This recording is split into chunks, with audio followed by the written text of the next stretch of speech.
کراچی میں super high وے پر ہر سال کی طرح اس سال بھی عید الاضحیٰ کے موقع پر جانوروں کی خریداری کے لیے مویشی منڈی لگائی جاتی ہے، جہاں ملک بھر سے قربانی کے مختلف جانور لائے جاتے ہیں، جن میں گائے، بکرے، دمبے اور اونٹ شامل ہوتے ہیں۔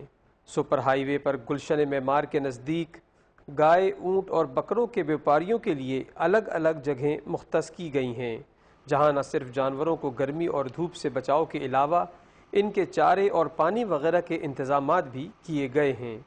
سٹی ڈسٹرکٹ گورنمنٹ کراچی اور دیگر ادارے منڈی کے انتظامات کو حتمی شکل دینے میں مصروف ہیں، لیکن اس کے باوجود مویشیوں کے تاجر انتظامات کے حوالے سے شاکی نظر آتے ہیں۔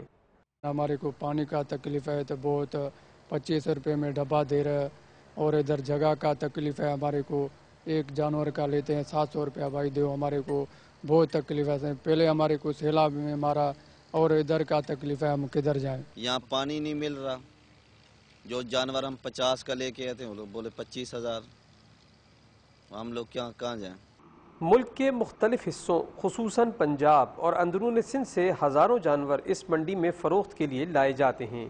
اس سال سیلاب کی تباہ کاریوں کی وجہ سے جانوروں کی آمد کا تناسب نسبتاً کم ہے، جبکہ ان کی قیمتیں بھی ابتدا ہی سے آسمان سے باتیں کرتی نظر آتی ہیں، جس کی وجہ سے خریداری کا سلسلہ ابھی تیز نہیں ہو پایا۔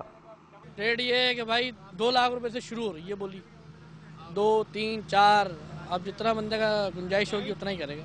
سنت ابراہیمی کی ادائیگی کے لیے جانوروں کی خریداری کے سلسلے میں شہریوں کو کس قسم کی مشکلات کا سامنا کرنا پڑے گا، اس کا اندازہ اس بات سے لگایا جا سکتا ہے کہ ایک مناسب گائے کی قیمت کم از کم 2 لاکھ روپے سے شروع ہو رہی ہے۔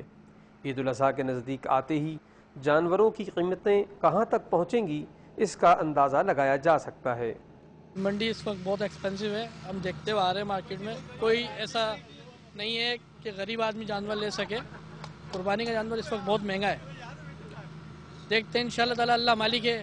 جوں عید قرباں نزدیک آئے گی، نہ صرف خریداروں کے رش میں اضافہ ہوگا بلکہ منڈی کی رونق بھی بڑھ جائے گی۔ محمد یوسف، ڈان نیوز۔